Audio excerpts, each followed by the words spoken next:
બસનું મુહૂર્ત થઈ ગયું છે, તો ચાલો સૌરાષ્ટ્ર દર્શન. તો અહીંયાથી યાત્રાની શરૂઆત કરીશું. અત્યારે 11:55 થઈ છે. તો સૌ પ્રથમ આપણે ચોટીલા જઈશું, ત્યાં ચામુંડા માતાના દર્શન કરીશું અને ત્યાંના ઇતિહાસ વિશે જાણીશું. તો ચાલો યાત્રાની શરૂઆત કરીશું.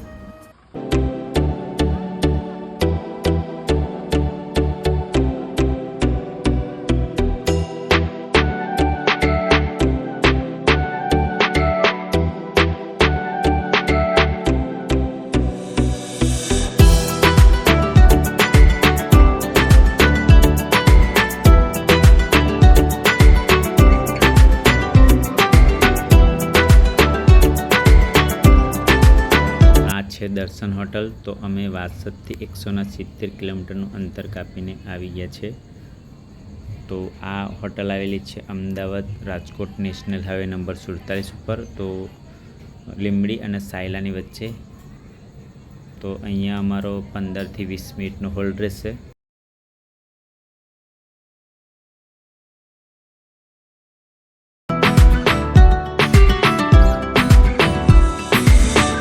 અત્યારે લગભગ 3 વાગ્યા છે. આ છે અમારી બસ.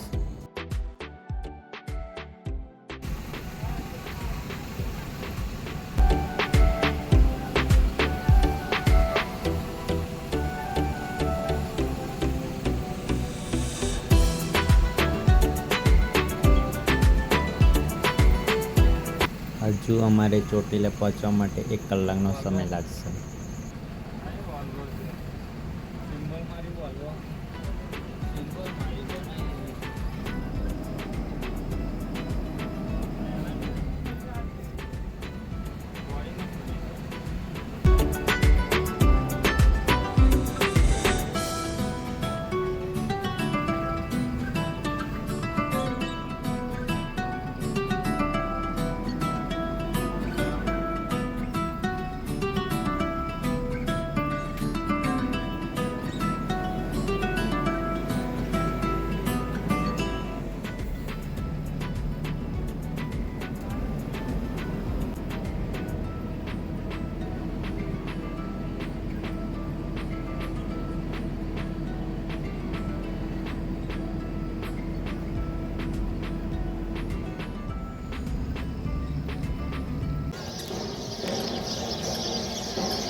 અત્યારે 5:30 વાગ્યા છે અને મંદિર ખુલી ગયું છે અને માતાજીની આરતી ચાલુ છે.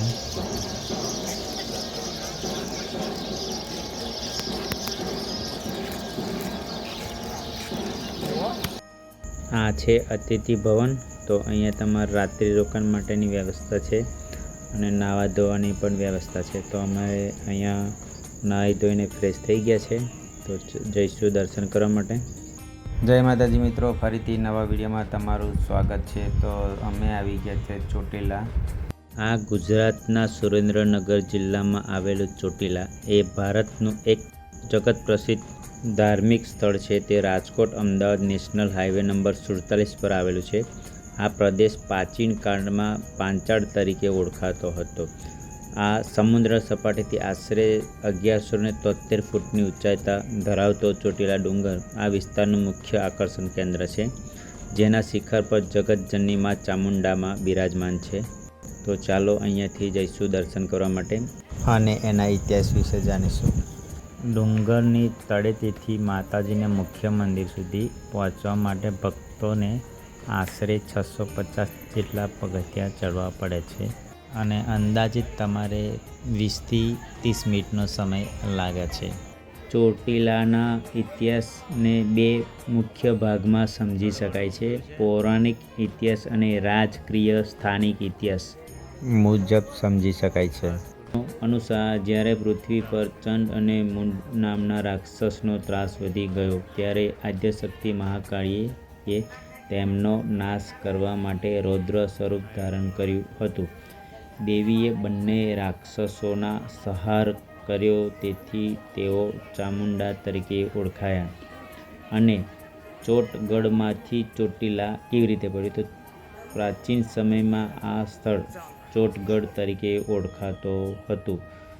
ડુંગરનો આકાર સ્ત્રીના માથાની ચોટલી જેવો હોવાથી અથવા પર્વતની ચોટી પર મંદિર હોવાના કારણે સમય જતાં આ નગરનું નામ ચોટીલા પડ્યું હોવાનું માનવામાં આવે છે. અને વાલાભા કેસરિયાની કથા સ્થાનિક ઇતિહાસ મુજબ વર્ષો પહેલાં ચારણ ભક્ત વાલાભા કેસરિયા માતાજીએ સપનામાં આવીને ડુંગર પર બિરાજમાન હોવાનો સંકેત આપ્યો હતો. ત્યારબાદ તેમણે ડુંગર પર માતાજીની સ્થાપના કરી અને પૂજા અર્ચના શરૂ કરી હતી. અને સમય જતાં પરમાર અને કાઠી દરબારોનું શાસન ચોટીલા પંથકમાં શરૂઆતમાં સોડા પરમાર શાસકોના હસ્તક હતું અને ઈસવીસન 1566માં આસપાસ જગતસિંહ પરમારના શાસન દરમિયાન આ વિસ્તારમાં ખાચર કાઠીઓના નિયંત્રણમાં આવ્યું અને ચોટીલા તેમનું મુખ્ય મથક બન્યું. આજે પણ ઘણા કાઠી દરબારો ચોટીલા પોતાનું મૂળ સ્થાન માને છે. તો આપણે આવી ગયા છે ચોટીલા ડુંગર ઉપર મંદિરમાં. તો આ છે માં ચામુંડા માતાનું મંદિર. તો માતાજીના દર્શન કરીશું. જય માં ચામુંડામાં.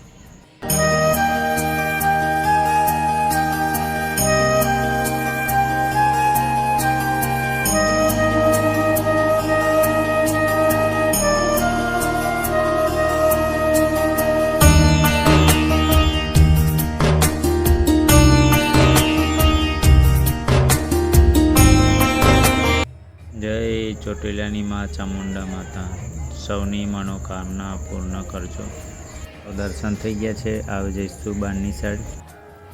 સામે દેખાય છે કાલભૈરવ મંદિર, તો ત્યાં પણ દર્શન કરીશું. જય કાલભૈરવ. આ છે મેલી માતાનું મંદિર.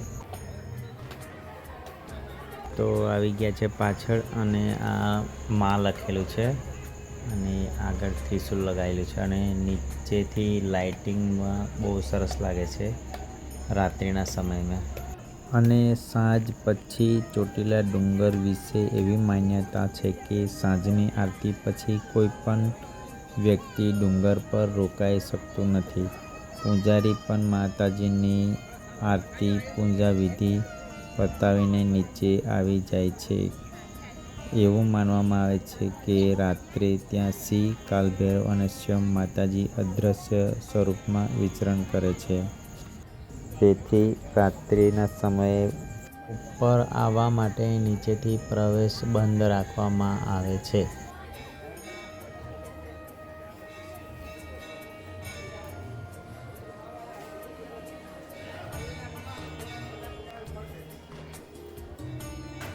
તો ડુંગર ઉપર માતાજીના દર્શન થઈ ગયા છે અને નીચે મંદિર છે ને ત્યાં પણ દર્શન કરીશું. ત્યાં કોઈનાથી ઉપર ના આવી શકાય એના માટે મંદિર બનાવેલું છે. તો નીચે પણ દર્શન કરીને જઈ શકે છે આગળની યાત્રા માટે.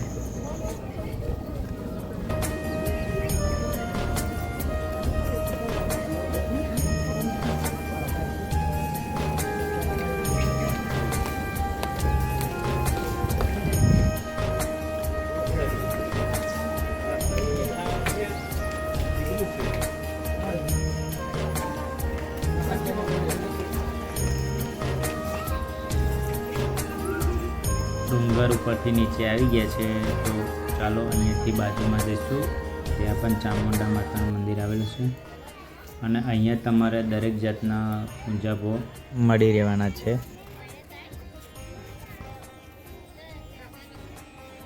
ડુંગર ઉપર જવા માટે પગથિયાં ચડવા પડે છે, જેથી કોઈનાથી ઉપર ના જઈ શકાય તેના માટે નીચે હાલમાં વૃદ્ધ અને અશક્ત લોકો માટે તળેટીમાં જ માતાજીનું સુંદર નાનું મંદિર બનાવેલું છે. આ છે ત્યાં નીચેનું મંદિર. ટૂંક સમયમાં ચોટીલા આવવાનું પ્લાનિંગ કરી રહ્યા છો તો તમે અહીંયા કેવી રીતે પહોંચી શકો છો? ચોટીલા અમદાવાદ રાજકોટ હાઈવે નંબર 47 પર આવેલા હોવાથી ઉત્તમ કનેક્ટિવિટી ધરાવે છે અને ગુજરાત એસટી બસ અને ખાનગી લક્ઝરી બસો તમને ચોટીલા બસ સ્ટેશન પર ઉતારે છે, જ્યાંથી મંદિર એકદમ નજીક છે. લોકલ રિક્ષા બસ સ્ટેશન અથવા હાઈવે પરથી તળેટી સુધી જવા માટે રિક્ષાઓ સરળતાથી મળી રહેશે. તો ચાલો, માતાજીના દર્શન થઈ ગયા છે, જઈશું બહાર. મિત્રો, વિડીયો ગમ્યો હોય તો લાઈક, સબસ્ક્રાઈબ અને શેર જરૂર કરજો અને કમેન્ટમાં જય ચામુંડામાં લખજો. આ છે ટ્રસ્ટનું પાર્કિંગ. મોટી સંખ્યામાં ગાડીઓ રહે શકે તેવું વિશાળ પાર્કિંગ બનાવવામાં આવેલું છે અને તળેટીની બાજુમાં તમને પ્રાઇવેટ પાર્કિંગ પણ મળી રહેશે. તો આવી ગયા છે પ્રાઇવેટ પાર્કિંગમાં. આ છે અમારી બસ. તો ચાલો, આજનો વિડીયો અહીંયા પૂરો કરીશું. ફરી મળીશું નવા વિડીયો સાથે, નવા સર સાથે. તો ચાલો, જય માતાજી, જય શ્રી કૃષ્ણ.